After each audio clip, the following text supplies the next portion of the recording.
A pandemic of violence floods the streets of major cities as cases of the media-dubbed murder virus, MV20, soar, causing those infected to go on killing sprees. Caught in the middle, police detective Angela Miller finds her only trustworthy ally in the self-proclaimed psychic PI, Gerald Henry. As the two try to navigate the violence, they are drawn into New Age guru Abramelin Harvest's plot to heal the planet. Harvest's missive: the world is sick, and humanity is the infection. The cure: murder. From the twisted mind of Sean C. Baker, author of A Collection of Desires and Shadowplay Book 1, Kim and Jesse, comes his most vicious novel yet, Murder Virus. Available where books are sold.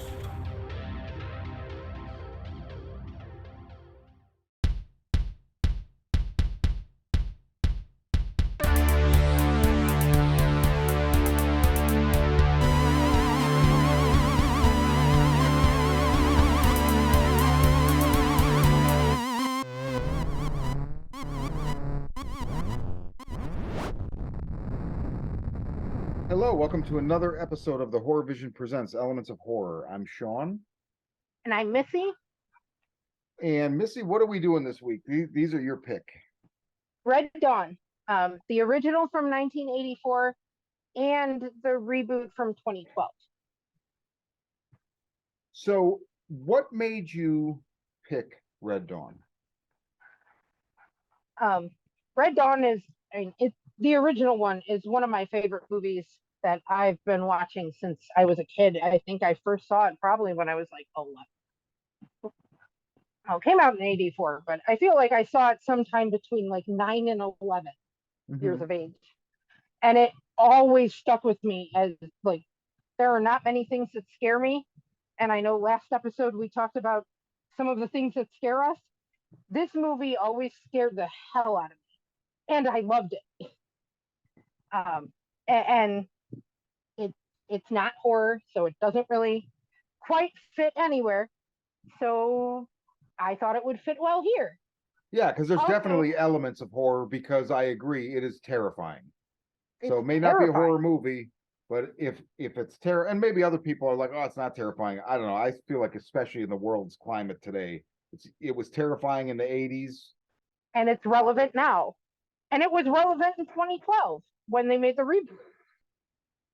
It feels like it's always relevant. It's a story that is going to hit close to home, regardless of who the attackers are. It can always, be adjusted for the time. And I mean, I love post-apocalyptic and dystopian rebel type stories. So that stuff always makes an imprint on me.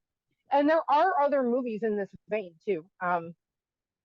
Like I love Tomorrow When the War Began, which is an Australian movie that's based off of a book series that is a Red Dawn type of story too. Okay. That one I'm not familiar with, but you had mentioned that to me as a possible future pick too, so I'm looking forward to that. Right. It just depends on where it's available for you and other people to watch it, because it's one that's going to be dicey to find. So we should say that the original Red Dawn is, what did I just watch it on? I feel like I watched it on Prime, maybe. I think both are available on Prime, because I checked before proposing it. The 1984 version, which I would definitely submit, we'll get in this, is the better version. That is available included with Prime. So if you are a Prime member, you can go stream that for free. The 2012 you can rent for, I believe it was $3.99. I believe that is correct. For some reason that I could never even fathom, it is included with BBC America. The 2012, I don't know why that would be. Okay, sure. That's really odd. Maybe they're it's not British. No, it's not. That's really odd. Wow. So I would say that it is relevant, and I mean, really watching the first one which I had not seen since it first came out on VHS, so probably 85, I'm gonna guess. So I Okay. would have been 9. If you just move the setting of the first one to the Ukraine, it's not just relevant, it's like what's fucking happening, right? So that was pretty creepy. That's true. I didn't even think of that. It's just a movie I love that I've always found scary. So it seemed like a good one to talk about. So directed by John Milius, written by John Milius and Kevin Reynolds. Released in 1984, stars Patrick Swayze as Jed, C. Thomas Howell as Robert, Leah Thompson as Erica, Charlie Sheen, a very young and not yet well known, I think, Charlie Sheen as Matt, Darren Dalton, who really, really looks like one of the Dillon brothers, Jennifer Grey, pre Dirty Dancing, Harry Dean Stanton. And a bunch of other Powers fucking Booth. How did I forget that? What a God, talk about like the best name. Like Powers Booth. Jesus Christ. And he's awesome too. Like, God, I forgot he's dead. He is awesome. If you don't know who Powers Booth is in the modern day and you've seen Deadwood, it's Cy Tolliver, Al Swearengen's rival. That's where I feel like more people know him in the modern day. But I mean, the guy, he's been in who even knows how many fucking movies. I didn't know he died, but yeah he was fantastic in Deadwood. Yeah, 2017, he died at age 68. That blows me away. But like Sin City, Tombstone, I'm not gonna scroll through his IMDb, but anyway, okay, right, so he's got a lot under his belt. He's a good actor. Lot under his belt, and just an awesome name. So, talk about why this movie scares you. Okay, well, first, should we tell people what it's about, or are we just assuming they know? As soon as I said that, it occurred to me that I guess we should. So go ahead, give us like the like a elevator pitch, and then summation, and then talk about why it scares you. Okay. So the basic gist of the original is a group of teens hiding in the mountains defend their town, and they start the rebel group, the Wolverines, in the early days of World War III when Russian troops invade the U.S. When we get to the reboot, it's still a very similar premise, just switch Russia with North Korea and move it to modern times, and it's basically the same. It's always scared me because the opening of the original Red Dawn, where it starts out just a regular day at school. All these kids are in history class, and they start seeing paratroopers landing on the football field out the window. And everybody's watching, and their history teacher goes outside to see what's going on and see if he can help. And he gets gunned down by soldiers that are not American. And then everybody starts running like that.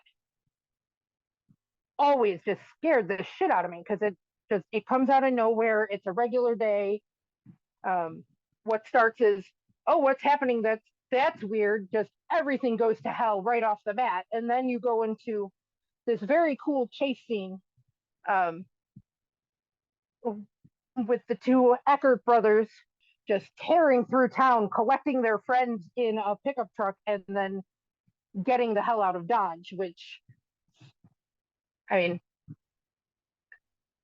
I have thought about that a lot over the years, and I mean, especially now with everything that's been going on. But the idea of this, it happens on a regular day, and then your whole life turns upside down, and everything you thought you could count on is gone, and either you're going to die, get put in a re-education camp, or you better learn how to fight back quick.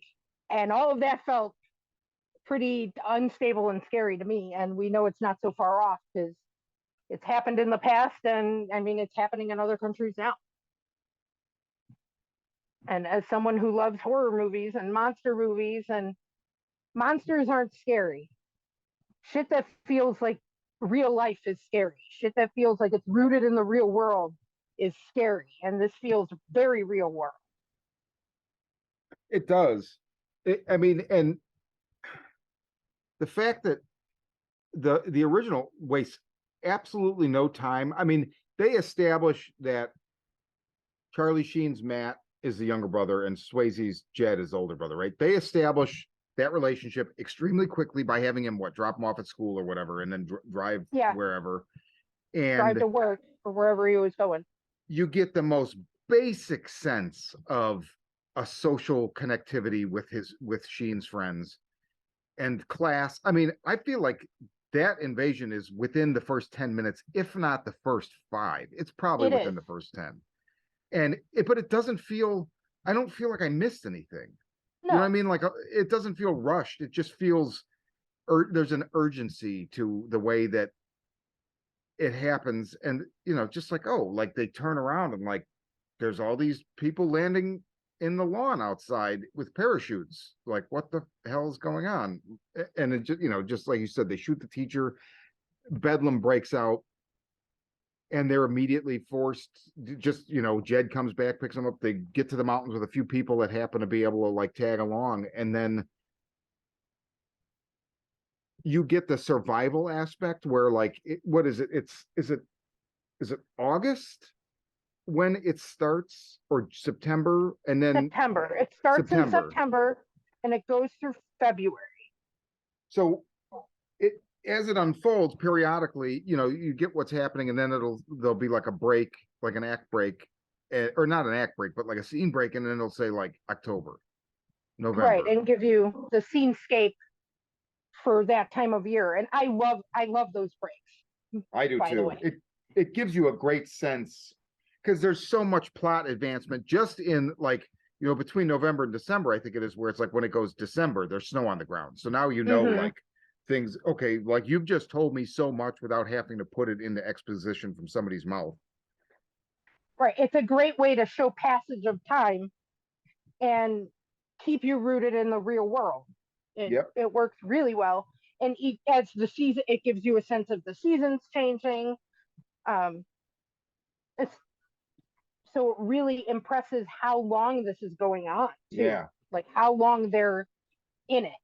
It's another movie that does that I don't want to go off on too big of a tangent, but it just reminded me of one of the things I like better about the movie 30 Days of Night than I like about the comic book, which is almost never, it's almost never you're going to choose the thing that came later over the source material. I forgot they do that too. But they give you the passage of time, and in a way that really, like, it is character development in between frames. And I don't know. I wonder, like in the case of Red Dawn, I don't know why the remake doesn't do it, and I feel like it's one of the big, like, there's a lot of the reboot. I definitely went in giving it a fair shot. I didn't hate it. Well, I might have hated it. Well, I feel like Chris Hemsworth can carry a fucking movie, but it does so much shit, like almost just because it doesn't want to do the same thing the original did. And it's like, no, like you're actually choosing a weaker way to do this. And it just, there's so many issues. But we'll get into that. But yeah, the passage of time I think is extremely important, because also they don't become the Wolverines as this like rogue fighting unit, like saboteurs or resistance. Like the first part of the movie, they're just trying to fucking survive and not get caught. Right. And find out what's going on. They hide out for a good month or so until they try to sneak back into town to find out something, because they don't even have radios, anything. They just have some camping gear and food that they were able to grab from the gas station on the way up there. Yeah. Because Robert's dad owns the gas station and like sporting goods store, and he just tells them, take what you need, and they just pack the car with whatever they can grab, but they don't even have a radio. I was a little perplexed as I was like, what the fuck store is this? It's like sporting goods and like Coca-Cola and peanut butter or whatever. I was like, is this like a gas station slash like mini mart or whatever? I mean, a athletic store slash mini mart, but whatever. It's a small town, right? It was a small town. It was 1984. It was, Yeah. I mean, it looked like a sporting goods slash gas station. Yeah. But they were in the middle of nowhere, so it probably was like, yeah. people probably stop there when they're going hunting or fishing, and yeah, it was definitely that kind of town, because that is one of the reasons they can survive as long as they can, because Jed and Matt were raised to be able to survive on the land, to hunt, to fish, to feed themselves. Their dad raised them that way. So their characters, and then so C. Thomas Howell is Robert, and I really like the dynamic between these three characters, because Robert starts out kind of not knowing his ass from a hole, which, I mean, if you weren't raised to be a hunter, survivalist, whatever, you weren't. I wasn't, so I would be Robert. And when they take him hunting and he shoots a deer for the first time, they do this like ritual where they cut, so the deer's been shot. We're not endorsing animal, but I don't believe in hunting. This is just the movie. So if anyone's listening, they're like, oh my God, like whatever. We're just talking about what happened. We're just talking about a story. Also, if the country was invaded and we had to live in the woods, I might very well do the same. You know what I mean? Exactly.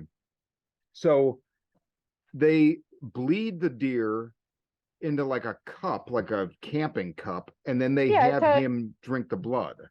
It's like a metal camping coffee cup. Yeah.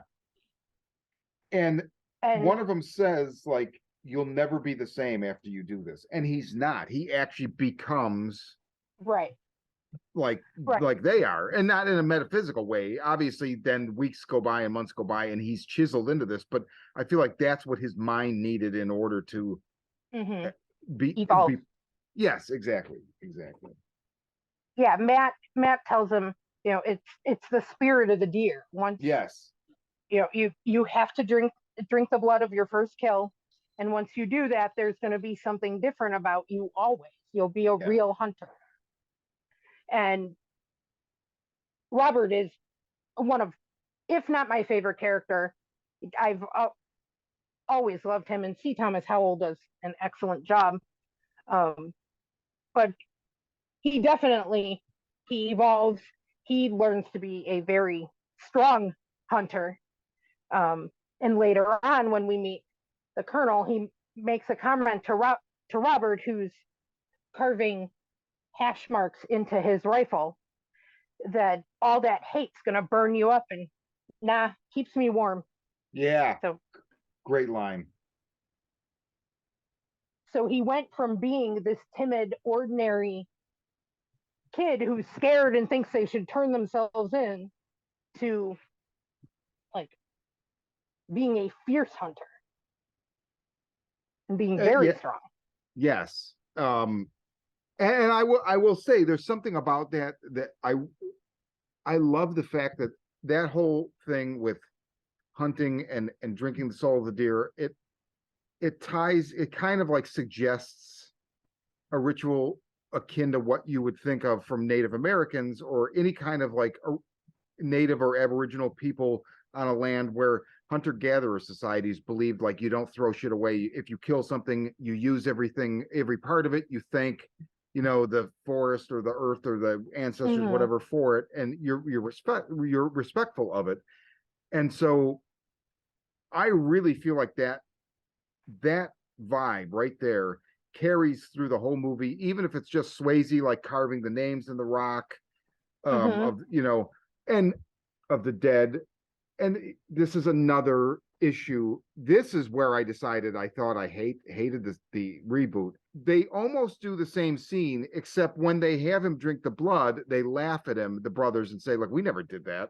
Right. They make it a joke.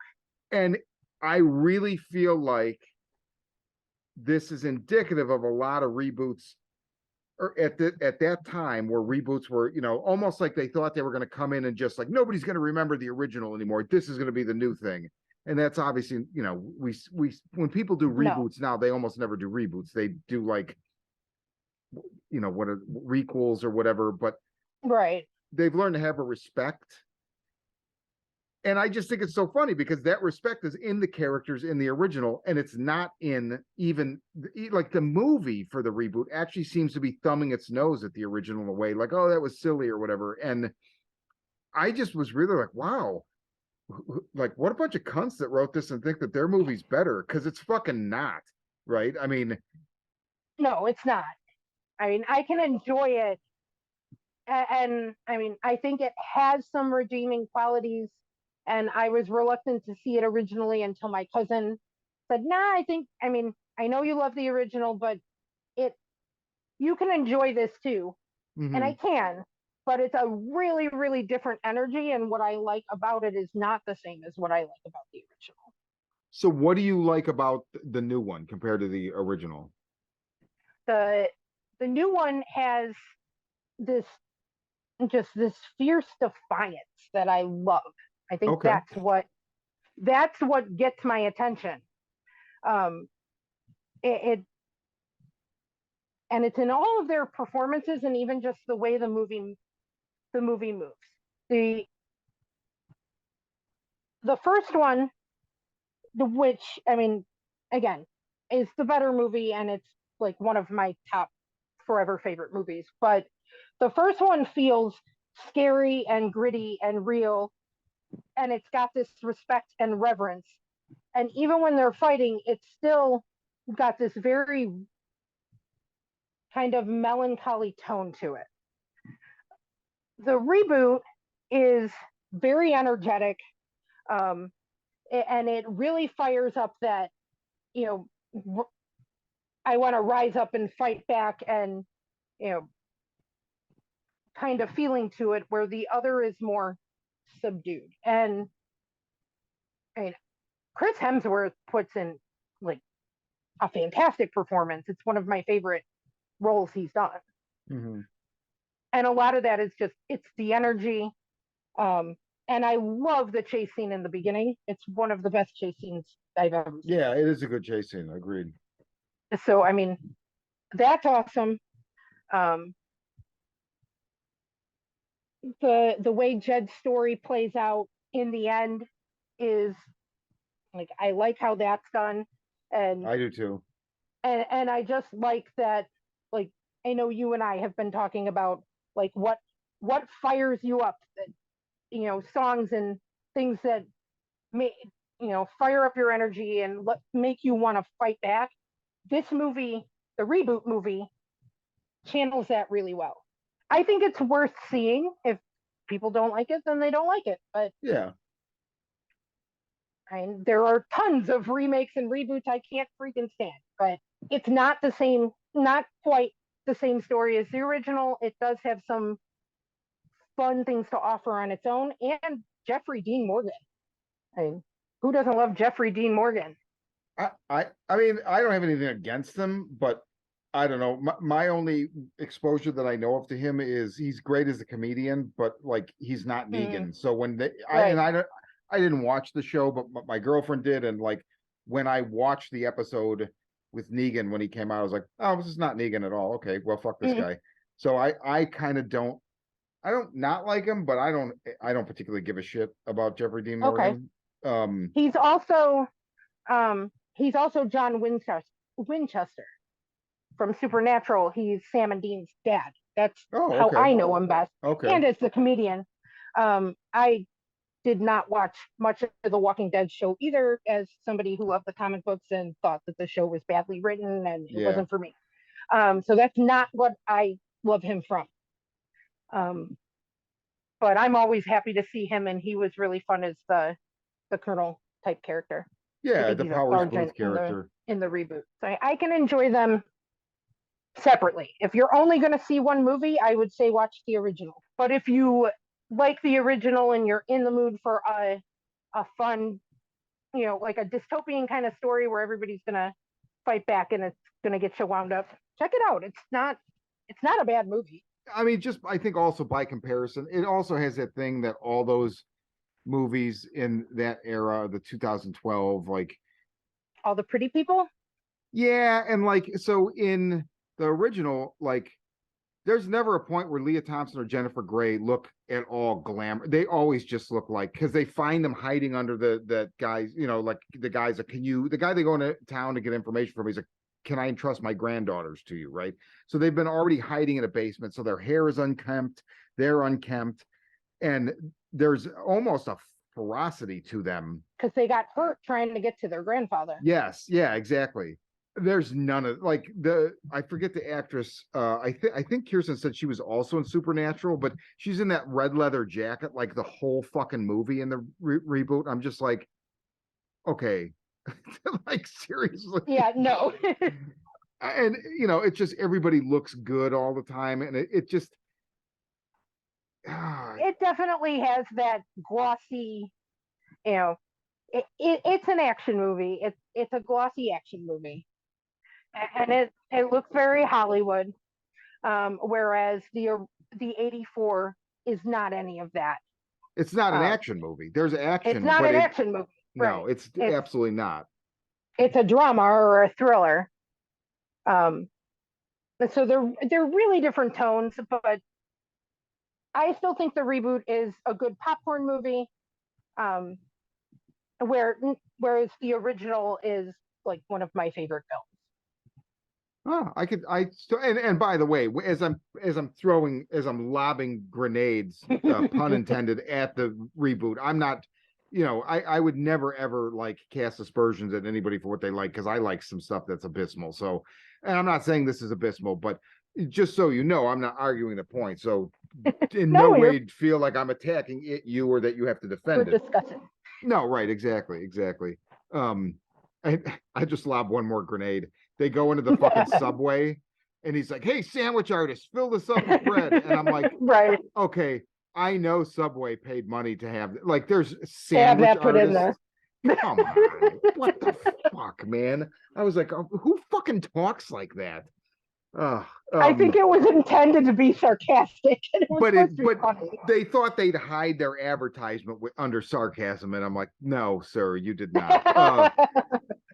But you know, and also like it's funny because that original one, for not being an action movie, it does start super fast, and like I said, I never felt like I missed anything or it was too quick or it sacrificed anything. It's like just the right amount of urgency. It's almost like you just woke up with because what they wake up, they go to school, and this starts. So there's like a suddenness to it, and you almost experience the same thing. Right. And the other one, they spend a lot of time showing you that Matt doesn't play by anybody's rules but his own, by this kind of belabored sequence with a football game. And then when it happens, and they don't go into hiding, they become the Wolverines and start fighting back like immediately. And I'm like, man, you're sacrificing a lot of character development and a lot of like drama or terror or horror for action's like sake, for Sound and Fury. And it just not underlined entirely, because they changed the character. The Jed Eckard character in the '84, he's a country boy that learned survival stuff from his dad, who took them hunting, fishing, and whatnot. Whereas the reboot, you're dealing with an ex-Marine. Yes, yeah, but I mean, it makes sense in the context of that story that they have someone who actually can train them. Okay. Good point. Okay. And a Marine's response was because he goes into that whole, you know, I'm going to fight, and this is easier for me because I'm used to it. I've done it before, but the rest of you have a tougher choice. I'm not going to sell it to you. It's too ugly for that. But when you're fighting in your own backyard for your friends and your family, it hurts a little less and it makes a little more sense. For them, this is just some place, but for us, it's our home.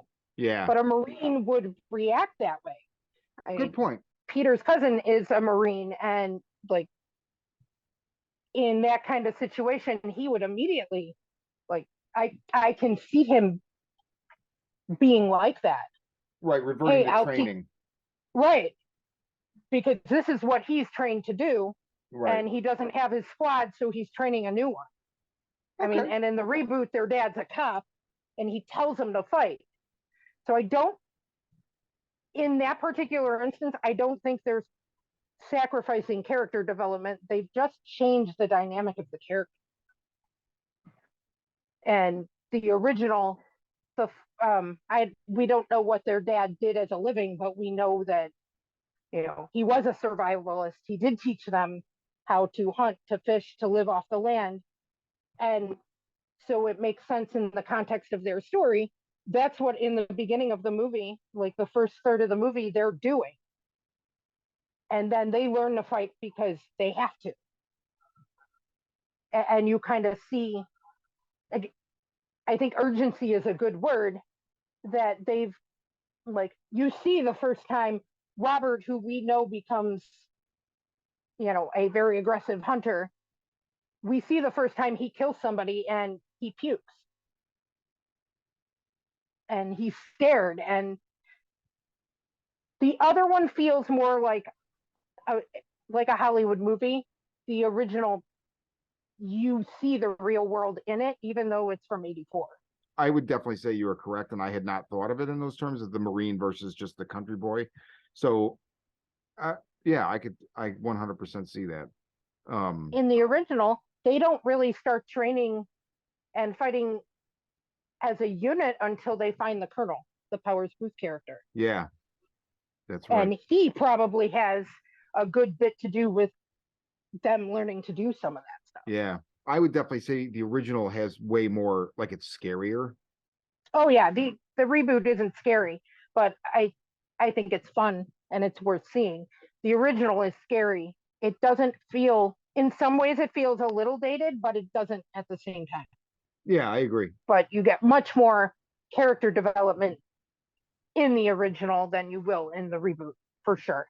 But there's just so much that's scary in the original. Like when they sneak back into town and everybody's afraid to talk to them, and yeah, you see all these tanks in the streets, and then they find their dad at the re-education camp at the drive-in. Like, all that shit just stayed with me, especially like as a kid, seeing that whole thing with their dad at locked up at the drive-in, and the same thing. He tells them to don't come back and to fight. Don't cry for me. Don't give up. Just let it turn to something else and fight back. And I can see my own dad in that, and that always scared me too. That whole scene. I'm very close to my dad, who is an ex-military man. Who, I mean, I'm not a survivalist, but I mean, my dad did raise us to be able to take care of ourselves. So it just resonated. Still gets under my skin now, that scene. That, and when we see what happens to their dad later, I don't know how spoilery we're going or if we're there yet, but what happens with the Daryl character later. Yeah, it's very different between movies. They're so old, but we'll leave the Daryl thing out. But like obviously their father, I don't feel like that's even a spoiler. No. At some point there's like, assassination camps or whatever, and firing squads, which you don't see in the reboot. You see it, front and center in the original, and that shit's scary. Charlie Sheen, Maddie, the younger brother, he sees his dad get gunned down by a firing squad shortly when they find the Colonel, and then they start fighting. So I know you were not a fan of the reboot, and that's fine. Yeah, that's fine. I mean, it was fine to watch. It's just, I was pretty sure you'd love the original. The original, I mean, I really liked it. I liked it more after I saw the reboot. I liked it because I saw it when I was a kid, and I can remember how it made me feel at that time, being 9 in the 80s and being aware in some respect of like the Doomsday Clock and the Cold War and whatnot.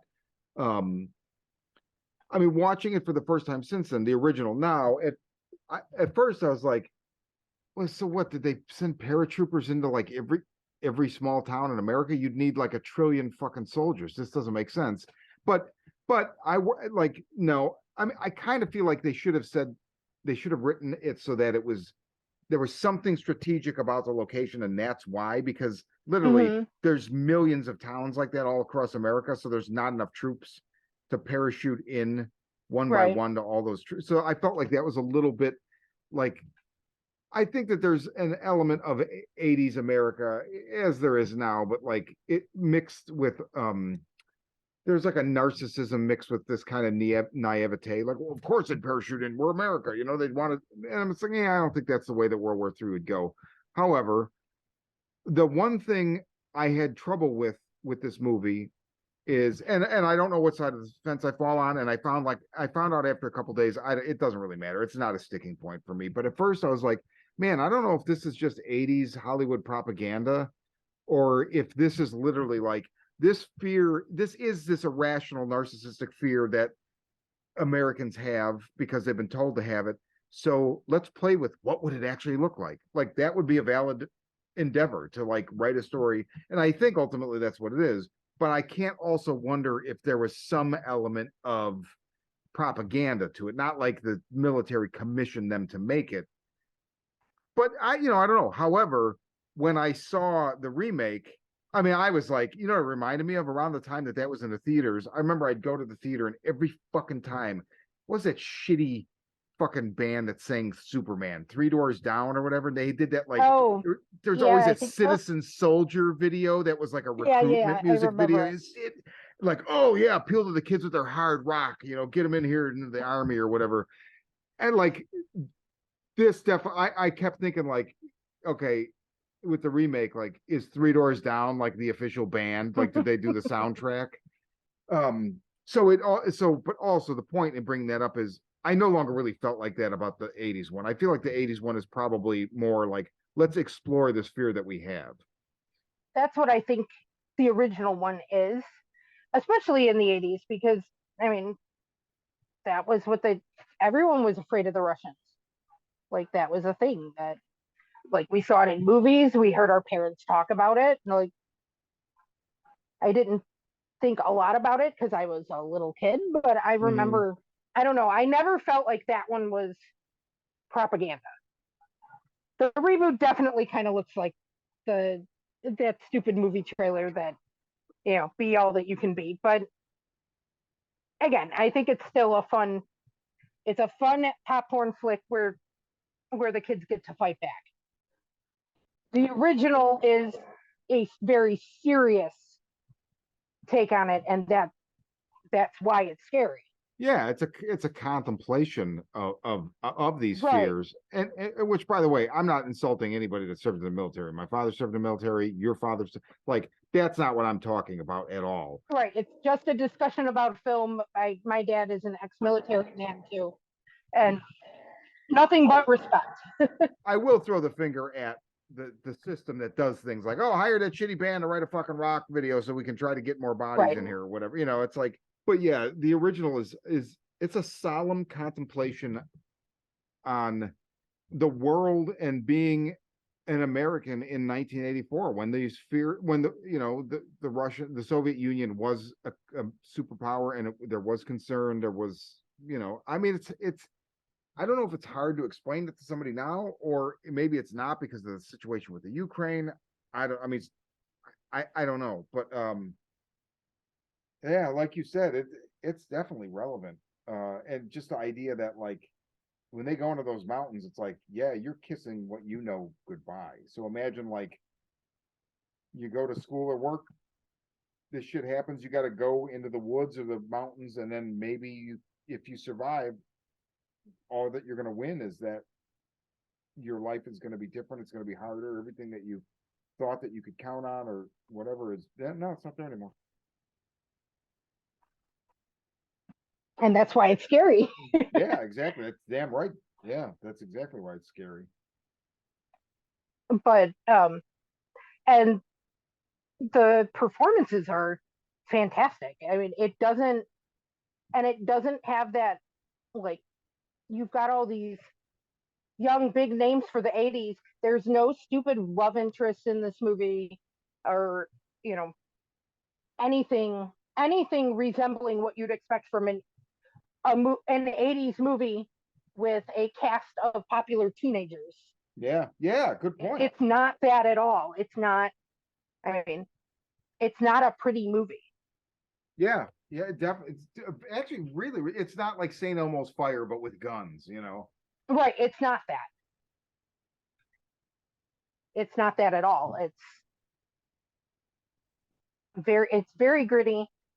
The kids are very relatable. They start out as very ordinary, and part of what's awesome about this movie too is we see how they go from being ordinary scared kids to who they end up as at the end.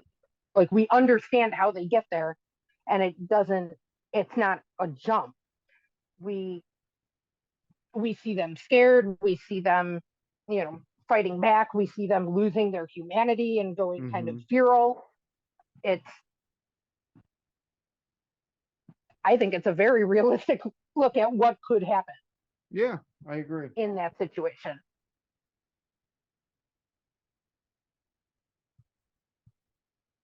Especially like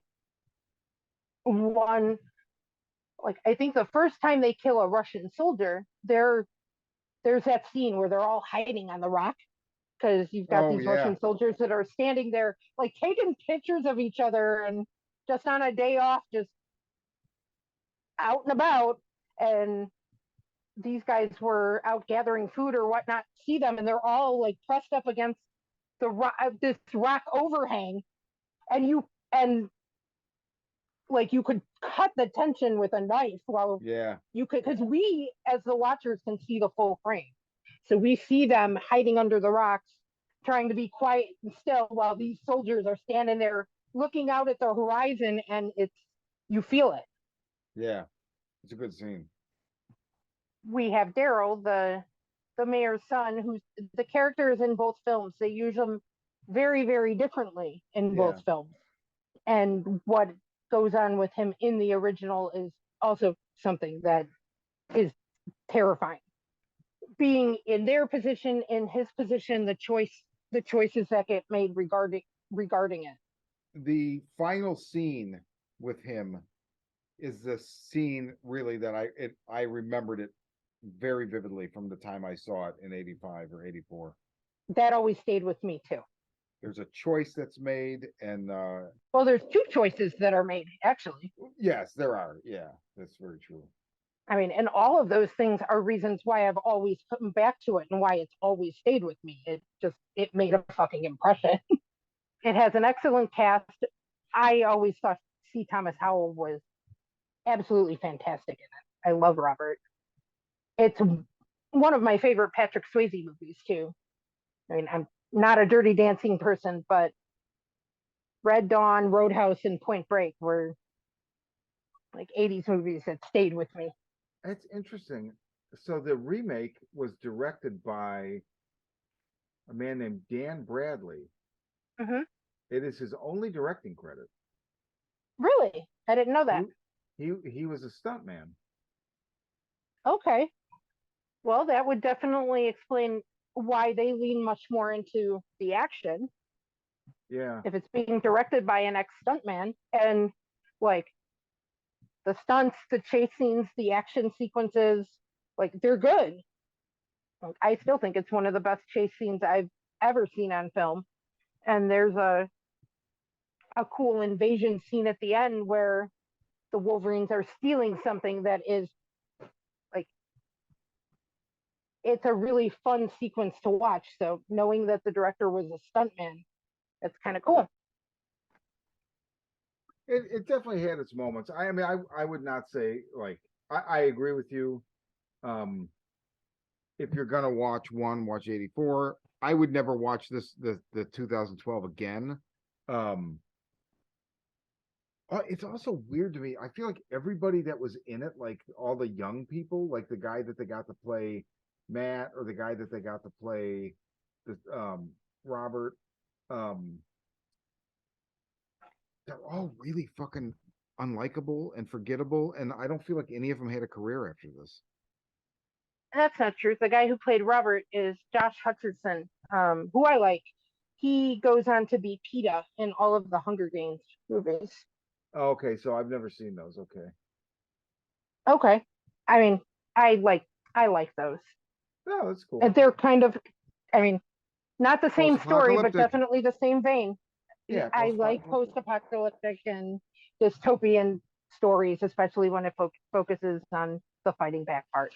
It's a theme I gravitate towards, so there will probably be more movies in that vein. But well, I definitely feel like post-apocalyptic now, it's relevant. Also, it is one of the scarier. it's one of my favorite genres. I love those. I'm a sucker for. I'll watch the cheesiest post-apocalyptic movies at 3 a.m. and not care. What's the cheesiest post-apocalyptic movie you've ever seen? Oh shit, what's the name of? There's one that comes to mind. It was an After Dark or After Dark. Is that what? Oh yeah, it was a film line. Of, yeah, maybe 10 years ago.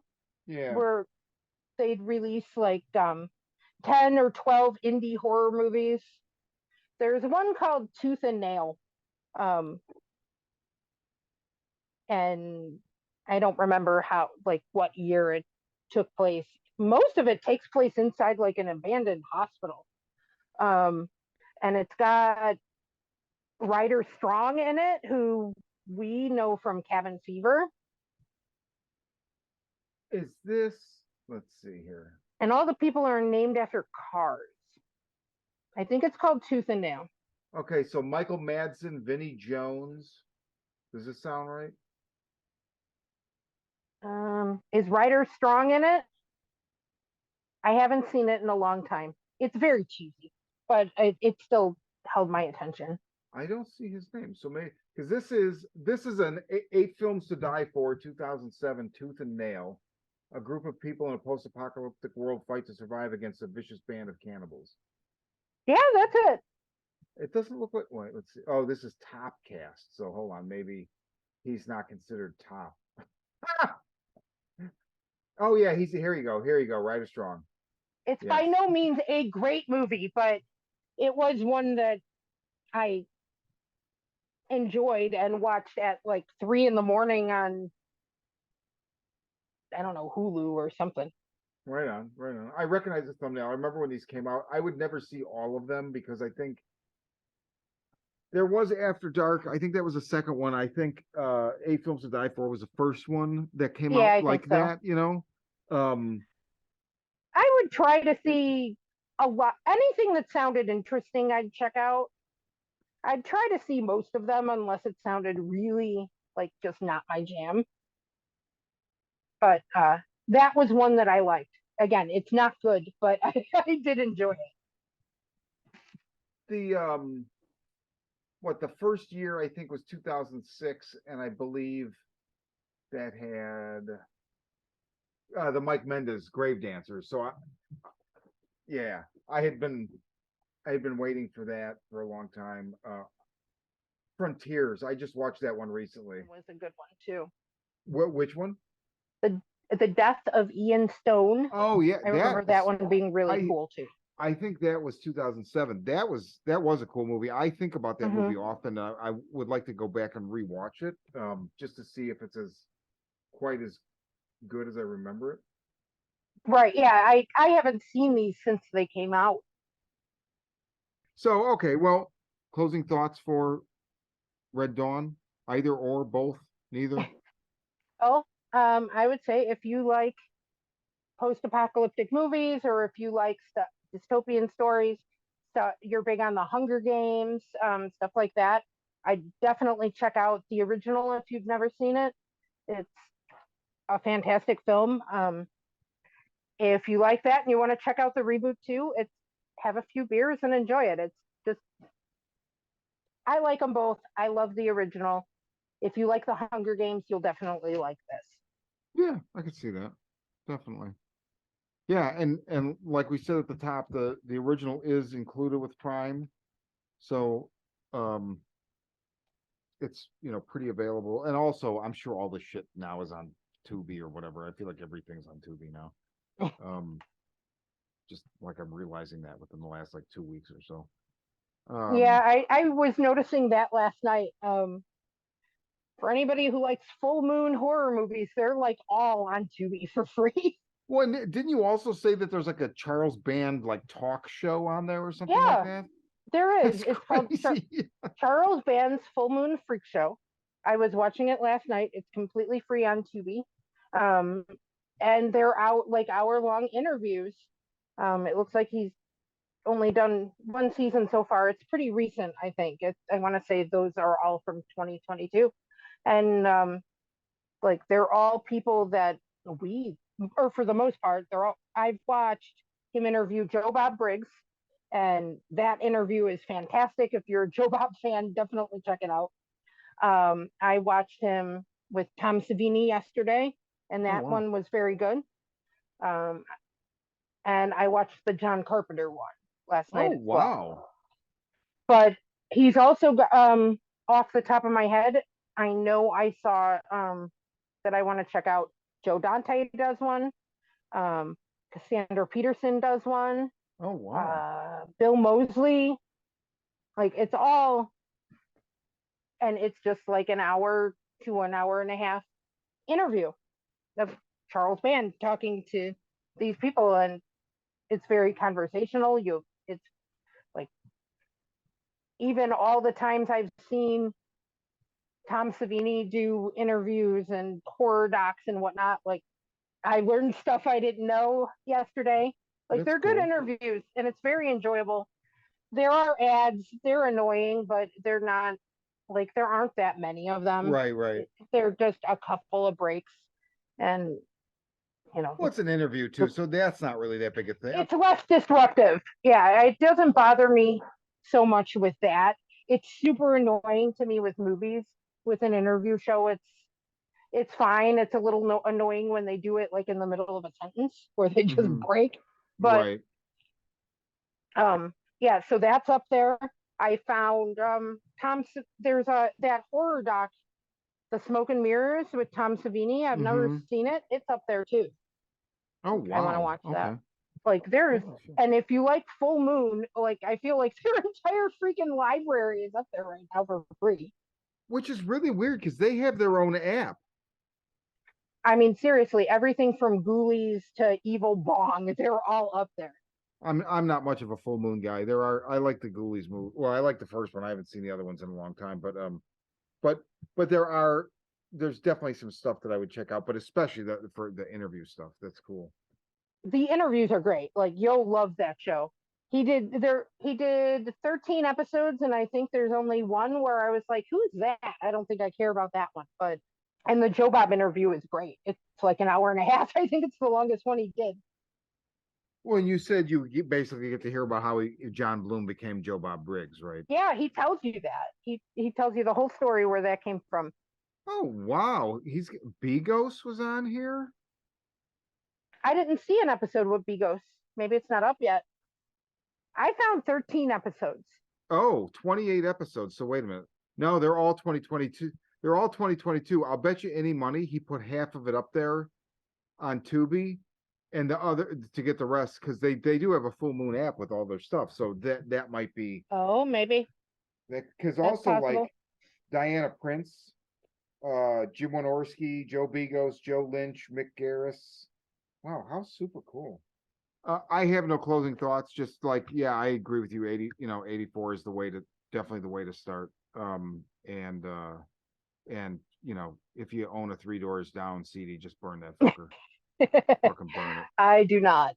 No, I'm not saying you. I'm just saying to anybody out there, just burn that shit. Like that, they're like the second tier Nickelback. So that's like, God, what does that say? So okay, well, we'll be back. I'll be in LA for 2 weeks when I get back. I'm thinking my next pick is gonna be Something in the Dirt by Benson and Moorhead. However, as I explained to Missy, you would want to see him anyway, so you kind of have to watch. If you're out there and you're listening and you want to read along, quote unquote, don't watch Something in the Dirt without watching Resolution first and then The Endless, and then Something in the Dirt, because they're connected in a way. And I think it's important to see them in that order. And it's just, man, I just watched Resolution and The Endless a couple months ago. My friend Grez was in. He had never seen them, and I think we watched them either the same night or back to back nights. And it's just there's wow, so good. All right, well, until then, for the Horror Vision presents Elements of Horror, I'm Sean, and I'm Missy. And look out your window. There might be paratroopers in the sky.